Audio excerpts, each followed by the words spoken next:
Vice President Kamala Harris is speaking about reproductive rights after touring a Planned Parenthood. She is there in Minnesota. Let's listen to what she has to say.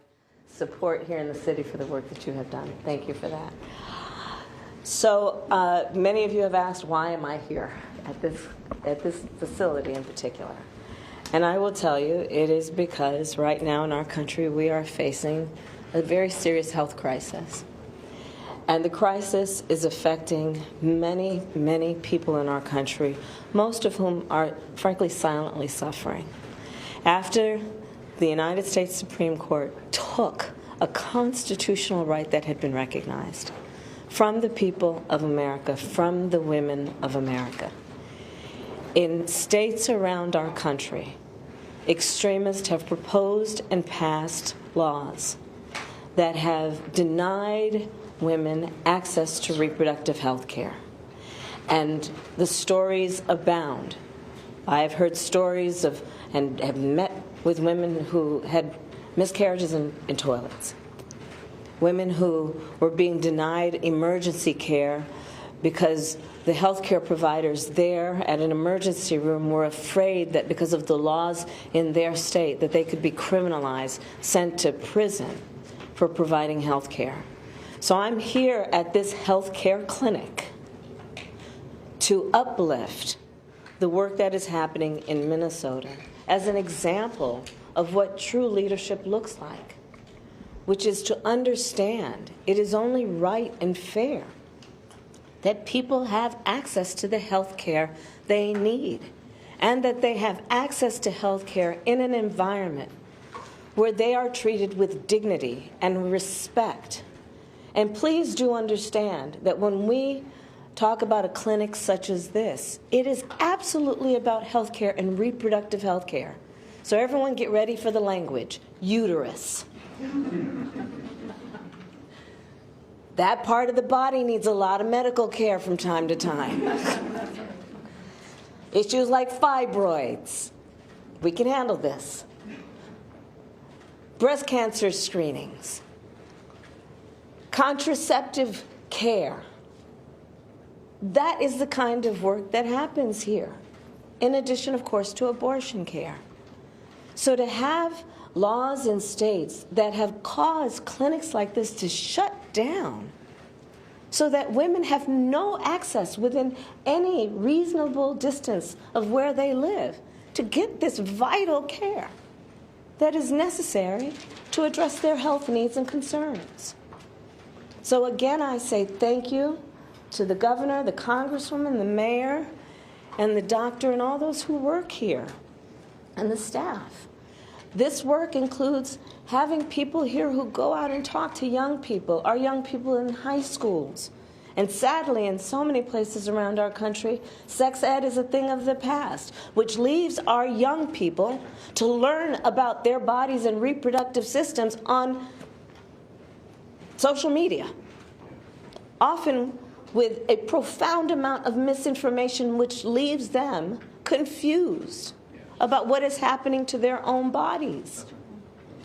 The work that happens here is about providing assistance to women who do not live in the state of Minnesota, because sadly, this state exists in a neighborhood where laws have been passed to deny people reproductive health care, and so women have to travel here.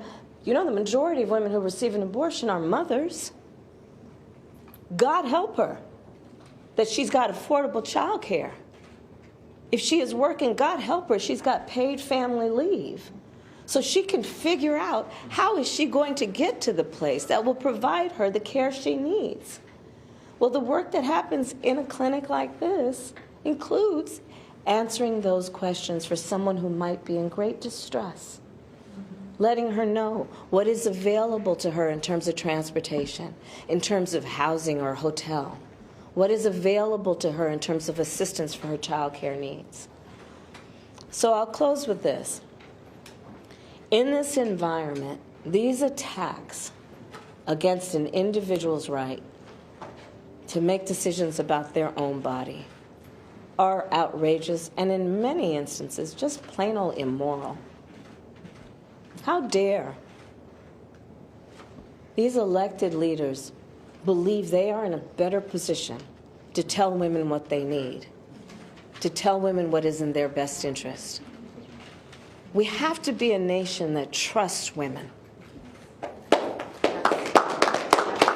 with that, I will introduce this extraordinary healthcare provider.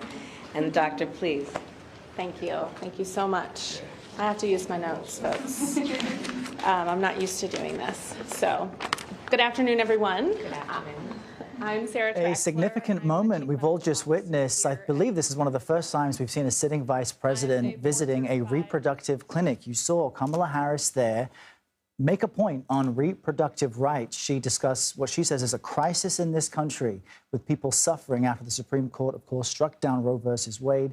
Harris spoke of women being denied emergency care because of laws in their state. And she said there a moment ago, attacks against an individual's right to make decisions about their own body, she says, is outrageous and immoral. That's right. She pleaded for access to health care, quote, with dignity and respect. The vice president says, again, quote, how dare these elected leaders tell women what is in their best interests? And she broadened this out a bit, Errol. So it wasn't just a discussion about abortion rights, but other reproductive rights, talking about breast cancer screenings, fibroids, and a lot of other women's health issues. So we want to bring in CBS News senior White House and political correspondent Ed O'Keefe. So Ed, as Errol mentioned, this is believed to be the first. No other vice president or president has ever been known to visit a Planned Parenthood clinic. And in a lot of ways, Democrats have tried to kind of advocate for the position, but not make it front and center. What we're seeing now, Vice President Harris leaning into this role as an advocate for reproductive and abortion rights.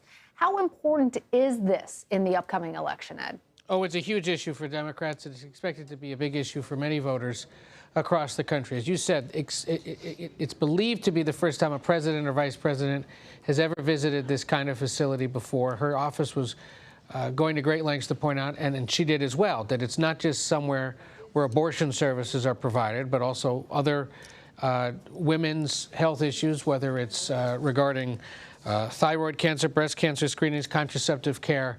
A lot of these facilities across the country that provide those suite of services have been affected by the end of the Roe versus Wade policy and laws that have been put in place in the years since to restrict access to what they, more broadly now, Democrats are calling reproductive care or women's reproductive health services, trying to remind people that it's not just concerns about abortion services now, but also, of course, about IVF treatments, as we saw in Alabama recently. The court rule and then the state legislature quickly respond, given the incredible political blowback.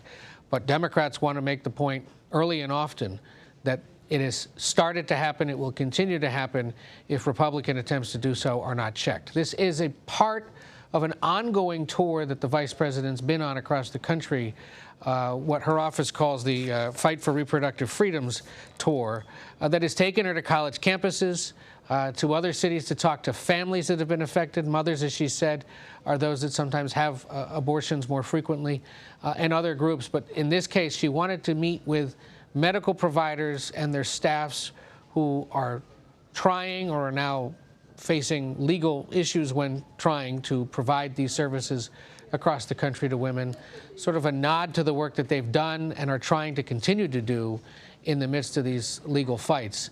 And it's, you know, again, something that it's expected to be part of her ongoing travels throughout the year, and an issue that she cares pretty deeply about personally, but also understands the politics, that it's good as a reminder to help motivate and turn out women, younger voters, progressives who are concerned about this, anyone really across party lines who's concerned about what states have been doing in recent years. And there are more issues in other parts of the country, Ed, when you consider IVF and in Alabama, the ruling, the battle there. We know that the White House goes to great lengths to cherry pick where they go and why they highlight certain locations. What is it about St. Paul, Minnesota, the vice president there saying to the local elected leaders that she wants to highlight the serious work they're doing on reproductive rights? What is it happening there that they think they should see amplified? Minnesota is one of those states, Errol, that has constitutional protections, or at least state laws protecting abortion services. And it's, along with Illinois and now Michigan, sort of the three states in the Midwest, the big ones, that are still providing most women's reproductive health services or abortion services. but has seen an influx of people coming from neighboring states that have put in restrictions. Illinois especially has been adversely affected. There are a handful of centers now set up in southern Illinois to service those from places like Iowa and Missouri and other nearby states. In case of Minnesota, it would be the Dakotas. And so that's part of it. The other part, frankly, is she's there to appear at a campaign event. Minnesota is one of those states. They want to just sort of check on the box. It's part of the ongoing tour after the State of the Union to not only go to battleground states, but maybe to states that are more recently secured to be blue, but, you know, in bad years or in tight years have to perform well. And so a visit to the Twin Cities is designed to help boost the local party, perhaps raise some money and raise awareness, but also make this point there, as she did today, about how important she thinks this issue is. But an historical marker nonetheless, that a sitting president or vice president has now made a visit to this kind of a facility, that it's the first woman vice president, of course, is even more symbolic. And I understand she's taking questions, so why don't we listen back to her? Here is because this is a healthcare crisis, and I think that of the many stories that we can tell, of the many stories that we need to tell about what has happened after the Dobbs decision, one of them is that part of this healthcare crisis is the clinics like this that have had to shut down. And what that has meant to leave no options with any reasonable geographic area for so many women who need this essential care. And again, it runs the gamut of reproductive health care. So yes, it is abortion care. It is also, as I mentioned earlier, essential and critical reproductive health care like PAPs, like breast cancer screenings, things of that nature. So I'm here to highlight that of the many, I believe, potentially intended consequences of the Dobbs decision, one of them has been for healthcare providers such as this in the states that have banned or outlawed access to reproductive care, state clinics like this to shut down. And it's a travesty. It's a travesty. Madam Vice President, We're going to go to our next question. Madam Vice President Darlene, right to your left, the AP. Hi, thank you. We were not able to go with you on a tour, obviously. Can you give us a sense of what you saw back there and also what you learned by coming here today? Well, what I saw were, I don't know, maybe 24 healthcare workers who really care about their patients, and who understand that in the healthcare delivery system, regardless of your gender or your healthcare need, I think we should all expect, and certainly we all desire, that you will be treated with dignity. And you'll be treated in an environment where you feel safe. And by that, I mean safe to be free from judgment, to be in an environment where you are actually and really listened to, where your needs and your expression of your needs are taken seriously. And walking through this clinic, that's what I saw, are people who have dedicated their lives to the profession of providing health care in a safe place that gives people dignity. And I think we should all want that for each other. Thank you, Vice President. We're going to go to Nick at the New York Times. Madam Vice President, what do you see as your role on this issue, given that the administration has run up to the limit of what it can do to protect abortion rights, and Congress is unlikely to pass a bill codifying them?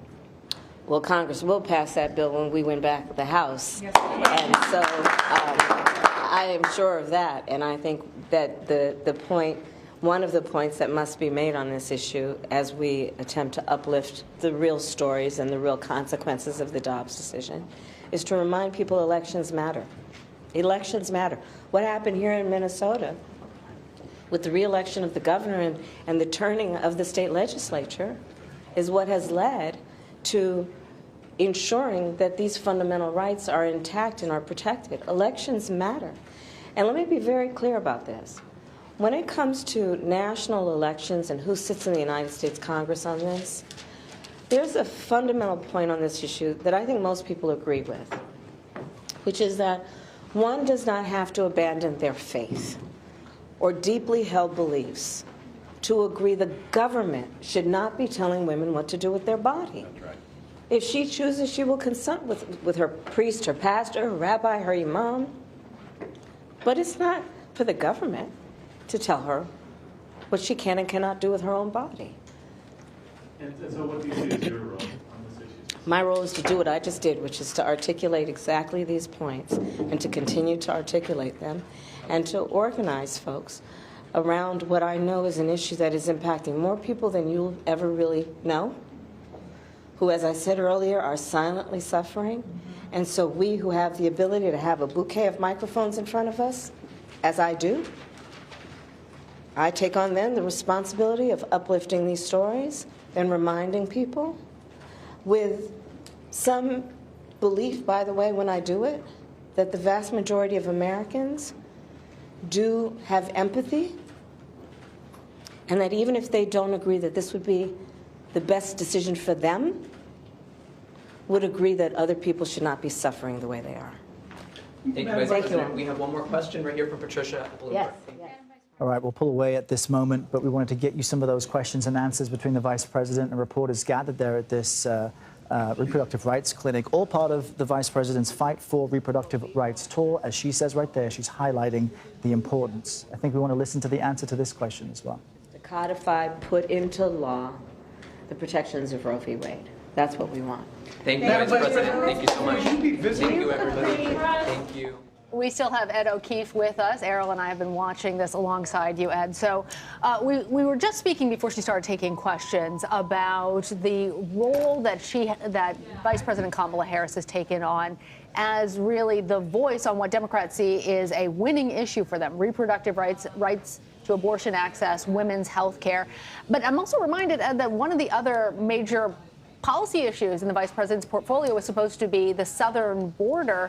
What is happening with that? Is that still part of the vice president's responsibilities? And has the Biden administration really articulated what their position is to voters on that issue, which we know also is mobilizing folks around the country? I think we know the answer to that one, Lana, because we haven't seen her spend much time on it, and that is that it's no longer really a big part of the work she's doing, at least publicly. She occasionally has meetings with Latin American leaders when they pass through town. Other officials in her office make trips down to that region because, remember, the specific focus for her was on the root causes, or what is causing people to leave their homes to come north to the United States. Not border security, but the root causes. And so she did do a series of meetings and trips and other gatherings to talk about why it is people are leaving, especially Central America. We haven't seen her as active in recent months, though, at all. And, of course, it was the president himself who was there 2 weeks ago visiting Brownsville, Texas, to see what the Border Patrol's been up to and what it needs as Congress sits on potential options and doesn't move them ahead. The other kinds of issues she's focused on these days, and you'll see it in the coming days, is another sort of issue that reaches the base, is designed to inspire and motivate them to turn out, and that is the issue of marijuana or cannabis and the push by the administration to pardon hundreds, potentially one day thousands of people who have minor federal records in that realm, and then deal with sentencing reform more broadly. Issues of women's health, issues of criminal justice reform, important to the young progressive voters that the party will need to turn out in November. That's why she's out there focused on them. All right, Ed O'Keefe joining us from Washington on that. Ed, thank you very much.